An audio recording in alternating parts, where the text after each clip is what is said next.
በአማራ ክልል በአገዛዙ ጦርና በፋኖች መካከል የሚካሄደው ውጊያም አድማሱን አስፍቶ ተባብሶ ሲቀጥል በጎጃም ቀጠና ዛሬ አርበኛ ዘመነ ካሴ ልጆች ከአራት አቅጣጫ ከተማውን በመክበብ ልዩ ኦፕሬሽን መስራታቸውንም አስታውቋል። በውጊያው የአገዛዙ ጦር ከዋና አዛዡ እስከ ታይ ተራ ወታደር ድረስ በፋኖ ጦር መደምሰሱም የተነገረው ተጨማሪ መረጃ አለን፣ በዝርዝር ተደምጡታላችሁ። የአማራ ክልል ከ80 በመቶ የሚልቀው አስተዳደር በፋኖ ኃይሎች ቁጥጥር ስር መሆኑን እንደነ ዘጋርዲያን አይነት ዓለም አቀፍ የመገናኛ አውታሮች በመዘገብ ላይ ናቸው። ዘጋርዲያን ዛሬ በወጣው ዘገባም ዓለምን ጉድ ያስባለ ሲሆን ይህ ደግሞ በተለይም ለ4 ኪሎ ሽማምንቶች ከባድ መርዶ መሆኑን ይሰማም። ዘጋርዲያን ስለ አገዛዙ ያወጣውን ጉድ በተመለከተም ሌሎች መረጃዎችን አሰባስበናል፣ በስፋት የምታደምጡት ይሆናል። ዛሬ ውሎን በጎንደርና በወሎስ ምን ተፈጠረ የሚለውን ዘገባችን ምላሽ አለው፣ በቆይታችን በዝርዝር ትሰሙታላችሁ። ይህ ሰንሰለት ሚዲያ ነው። ሰንሰለት ሚዲያ አስቸኳይና ወሳኝ መረጃዎችን እንደሚከተለው ማቅረብ ይጀምራል። በቆይታችንም ቀደም ሲል በአርዕስቱ ያስደመጥናችሁን ዜናዎች እንዲሁም ሌሎች መረጃዎችን በዝርዝር ወደ እናንተ እናደርሳለን። እናንተም ለቻናሉ አዲስ ከሆናችሁ ሰብስክራይብ እንዲሁም ቪዲዮ ላይክና ሼር እንድታደርጉ በትህትና ይጠይቅን። በቀጥታ ወደ ዝርዝር መረጃዎች አለፍን። በድጋሜ አብራችሁን ቆዩም። የአማራ ክልል ከ80 በመቶ የሚልቀው አስተዳደር በፋኖ ኃይሎች ቁጥጥር ስር መሆኑን እንደነ ዘጋርዲያን አይነት ዓለም አቀፍ የመገናኛ አውታሮች በመዘገብ ላይ ናቸው። ዘጋርዲያን ጋዜጣ በዛሬ እትሙ ኢትዮጵያ ዳግም ወደ ግጭት አፋፍ ላይ ባለችበት በዚህ ወቅት ፋኖ የተሰኘው ብሔርተኛ ኃይል ከዓለም በተቆረጡት የሰሜን ምዕራብ ተራራማ አካባቢዎች ከመንግስት ጦር ጋር ከባድ ውጊያ ገጥሟል ብሏል። ጣቢያው ባሰራጨው የፎቶግራፍ ዘገባም ሀገሪቱን እየበጣጠሰ ነው ያለውን ውጥረት የሚያሳይ እይታም ይዞ መጥቷል።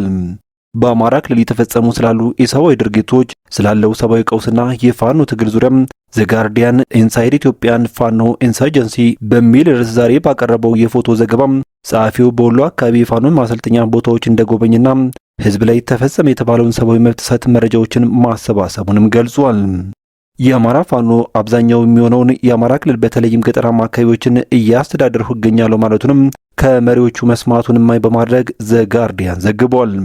ለምን የፋኖን ትግል እንደተቀላቀለች ከስልጠና ሜዳ ለዘጋቢው የገለጸችው አንዲት አንስት ከዚህ ከ30 ኪሎ ሜትር በላይ ርቀት ካለም አንድ መንደር ነው የመጣሁት በማለት እዚያም ከጓደኞቼ ውስጥ የ22 ዓመቷ ደርቤ በወታደሮች ወይም በመከላከያ አፍነውና ደፍረው ወደ ጎዳና ጥለዋት በሄዱ ጊዜም መዋጋት እንዳለብኝ ወሰንኩኝ ማለቷን ዘግቦታል። የትግራይ ጦርነት ካበቃ ከ3 ዓመታት በኋላም ኢትዮጵያ በሰሜን ምዕራብ ክፍሏ በተቀሰቀሰው ከባድ የትጥቅ አመጽ እየተናጠች ትገኛለች የሚለው ዘግቦም በአብዛኛው በቀድሞ የአማራ ክልል ልዩ ኃይል አባላትና ፋኖ በአሁኑ ወቅት ሰፊውን የአማራ ክልል ገጠራማ አካባቢዎች 80 በመቶ የሚያክለውን ተቆጣጥሮ ይገኛሉ ብሏል። ዘገባው እንዳመላከተው የፌዴራል ኃይሎች አመጹን ለማፈን በሚያደርጉት ጥረት ሰፊ ሰብአዊ መብት ጥሰቶች እየተፈጸሙ ነው ያለ ሲሆን ከነዚህ መካከል አፈና፣ የጅምላ ጭፍጨፋ፣ ጾታዊ ጥቃቶችና በሰብአዊ የእርዳታ ሰራተኞች ላይ የሚደርሱ ጥቃቶች ይገኙበታልም ብሏል። ሁኔታው ከቁጥጥር ውጭ ነው ያለው ዘገባው በክልሉ ከሱዳን ጦርነት የሸሹ ስደተኞችን ጨምሮ ከ2.3 ሚሊዮን በላይ ህዝብ አፋጣኝ የሰብአዊ እርዳታ እንደሚያስፈልገው አስታውቋል።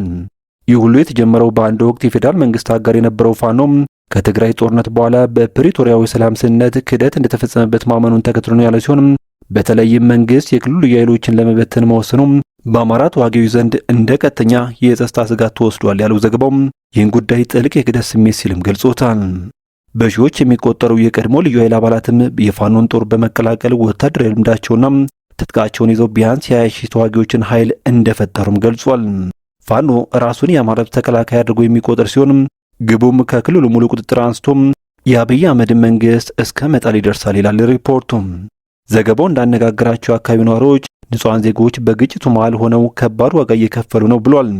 የ23 ዓመቷ ወይዘሮ ጌቴ በየኖም የ5 ዓመት ልጇን በእጇ የዛር ሸዋን ስታቋርጥ በመንግስት ኃይሎች በተተኮሰ የሞርታር ጥይት ፍንጣሪም ልጇ ተበጣሶ ህይወቱ ማለፉን ይገልጻል።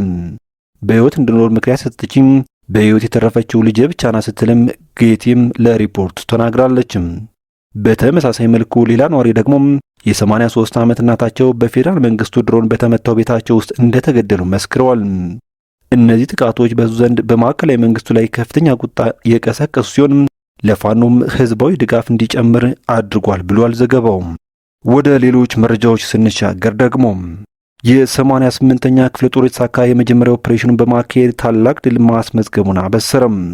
በአማራ ፋኖ ብሔራዊ ኃይል ቴዎድሮስ እዝ 109ኛ ኮር አካል የሆነችው 88ኛ ክፍለ ጦር በጠላት እንቅስቃሴ ላይ የተመሰረተም የተሳካ የማጥቃት ኦፕሬሽን ማካሄዷን አስታውቃለች።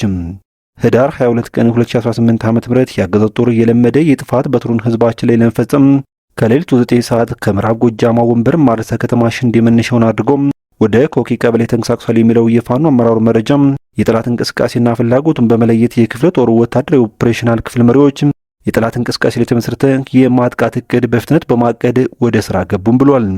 ከዚያም መሪዎች ፈጣን የስምሪት ግዳጅ በመስጠት አንደኛ ሻለቃን መሪዋ ገዳሙ መላክ የጃምቢ መስመርን ዘግቶ የሚያዝና የማጥቃት፣ አራተኛ ሻለቃም መሪዋ ትንኩት ምግባር የኮኪን ደቡብ አቅጣጫ በኩል በመያዝ እንዲያጠቃም፣ የክፍለ ጦሩ አቃኝና መሐንዲስን መሪዋ ዋሲውን ዳኛው በእርግን ዋና መስመር አድርጎ እንዲያጠቃ ታሳቢ ተደርጎ የጥፋት ተልእኮን አንግቦ ራሱን የእሳት ቀለበት ውስጥ የከተተውን ጠላት ኮኪ ላይ እንዲመቱ በወታደራዊ አዛዡ ቻላቸው አያናና በዘመቻ መሪዎች ችሎታው አስተባባሪነት እንዲፈጸም እንዲሁም ሽንዴ ከተማ ተቆርጦ የቀረውን የጠላት ኃይል ደግሞ ሁለተኛ ሻለቃን መሪዋ ሃይማኖት ታዴና አምስተኛ ሻለቃን መሪዋ በሙሉጌታ አስተባባሪነቱን የክፍለ ጦሩ ምክትል ወታደራዊ አዛዥ 50 አለቃ አብራራው ጥላውና የክፍለ ጦሩ ምክትል ዘመቻ አብርሃም ጸጋ እንዲወስዱ ተደርጎም ሽንዴ ከተማ በመግባት ማጥቃት እንዲሁም ሶስተኛ ሻለቃን መሪዋ ሃይማኖት ታደሰ ሁዲት የጠላት ኃይል ላይ ተንቀሳቅሶ ስለነበረ ከባድ ጋር እንቅስቃሴውን እንድትገታም ጠላት እንዳይወራረስ ወይም እንዳይደጋገፍ በማድረግ ሁለቱ ቦታ ላይ ኮኪና ሽንዴን በተጠቀሰው መልኩ በደንብ መምታትን ታሳቢ ያደረገም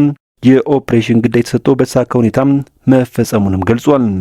በዚህ ኦፕሬሽን የክፍለ ጦር ወታደራዊ አዛዥ፣ ምክትል ወታደራዊ አዛዥና ምክትል ዘመቻም በመናበብ በማስተሳሰር የሶስቱን ቦታው ግዳጅ በጥሩ ሁኔታ በበላይነት መርተውታልም የተባሉ በሁኔታው የፋኖ ኃይል የጠላት ሳቢውን አስቶም የመታበት ወታደራዊ ጠበብትነቱን ያሳየበት በአጭር ጊዜ የውጊያ ዕቅድ በማውጣት ፈጣን ጥቃት መክፈትና ውጤት ማምጣት መቻልን ያሳየበት ገዢ ቦታ ከመለየት ጀምሮ ካርታ ሰርቶና ሰጥቶም ውጤታማ ስምሪት ማምጣትን ያሳየበት ጀግነቱን ለጠላት በድግግሞች በሜዳ ተግባሩ ያሳየበት ጠላት ላይ የስነ ልቦና ብልጫ የወሰዱበት ጠላት ሲቅረጠረጥ የታየበት ጦር መሪዎቹ ለበላይ መሪዎቻቸው በስልክ ኃይል ካልተጨመረልኝ ተከብቤያለሁ ላልቅ ነው እያሉ ሲያለቅሱ እየተሰማበት እንደነበርም ተገልጿል።